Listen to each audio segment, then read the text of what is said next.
Welcome back, everyone. This is part 3 of Beatroots. I'm here with Danny, aka Dimo.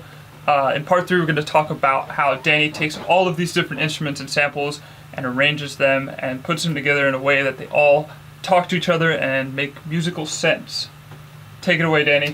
Okay, so basically, my goal with like the whole drop section and everything that's, from this drop on, was to kind of make it like a call and response sort of thing. So, I would play the root note would be the first half, and then kind of something that would complement it into the second, something that would lead back in. And I kind of have that pattern throughout the whole thing where, like that music box bells thing is kind of the response to the call of the 808 and the original wobble in this part.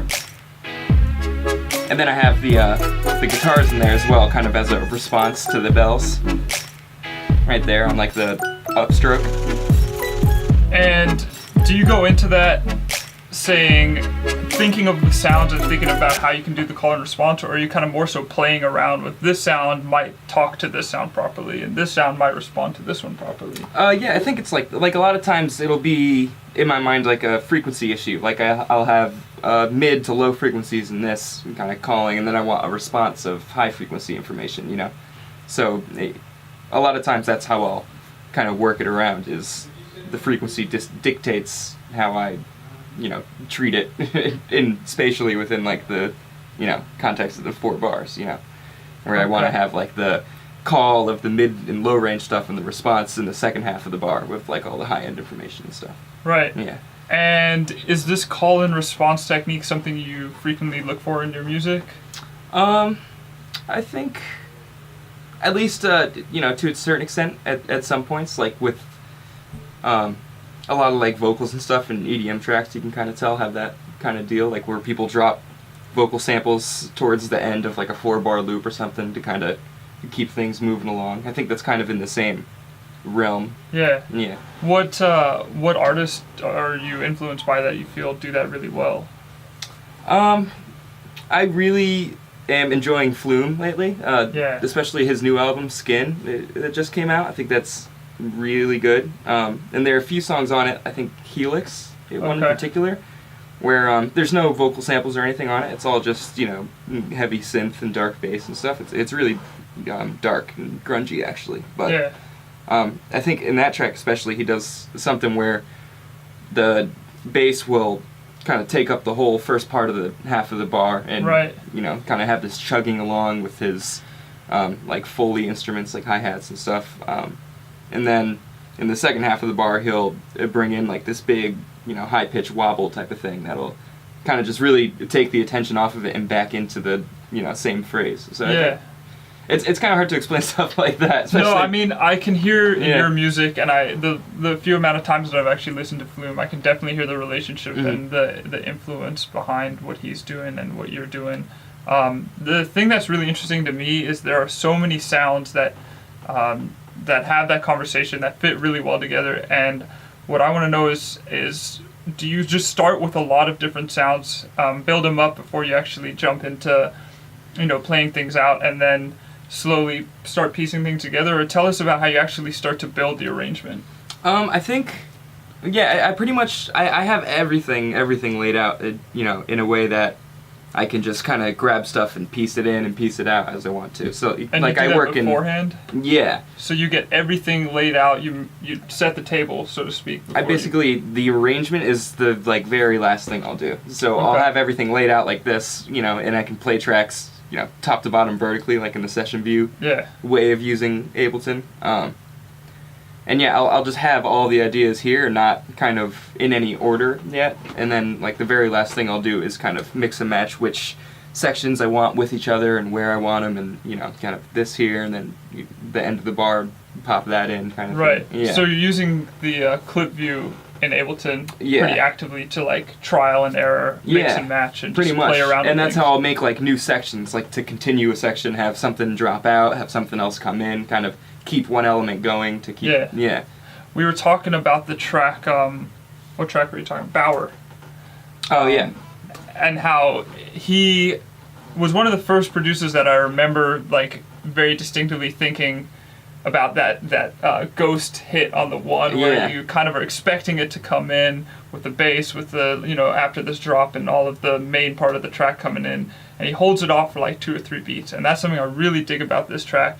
Tell us how you, I'm sure you must have had that in mind going into it, and like, how did you maybe mistakenly or intentionally come across that? So basically, I definitely knew I was going to do that the whole time I was making like the build-up. Usually I'll just make the full drum pattern first and not really remove any of that stuff in the beginning or anything until like the end. And then when I have it in like the arrangement view after I record it into this view, that's when I'll like go in and I'll just pull a little piece of the drum track out and it just like leave that space there, and usually I'll cut off like maybe reverb tails and stuff to kind of make it like a really hard cut right there. And, right. Yeah. So it's basically like it's the last thing that I'll do, but I'm definitely have it in mind while I'm making the drum pattern. Yeah. And on the topic of the drum pattern, tell us about how you make your drums. Are you playing them live? Are you clicking them in? I pretty much always play them in. I have like the Ableton Push, like a MPC pad thing. I pretty much always play them in. I'll usually layer like maybe 2 kicks for like a good kick. I'll have like a really subby part of the kick and then like a more mid-rangey part of the kick. I never really like the really high clicky analog like 909 kicks. That's not really my style, I guess. More like vinyl kicks is what I search for. Right.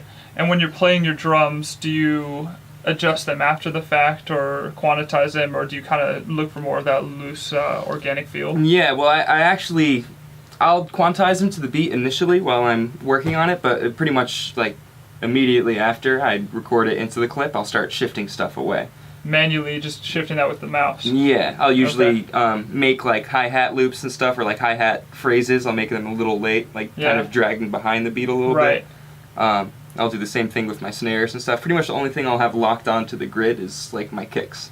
Okay. And sometimes we'll even do a little bit of swing and leeway on those. Yeah. But you try to replicate or recreate that swing, I guess not in the most natural way, but it's something that you can listen for and slightly fine-tune those notes. Yeah, with synths, usually, if I want those to be loose, I usually won't quantize them at all. I'll just play them and let them go, unless something's like really calling out to me as wrong. Yeah. Then I'll quantize something. But with drums, I'll usually quantize it first, and then I'll like manually take things off the grid. I just feel like it gives me more control over the overall sound, I guess.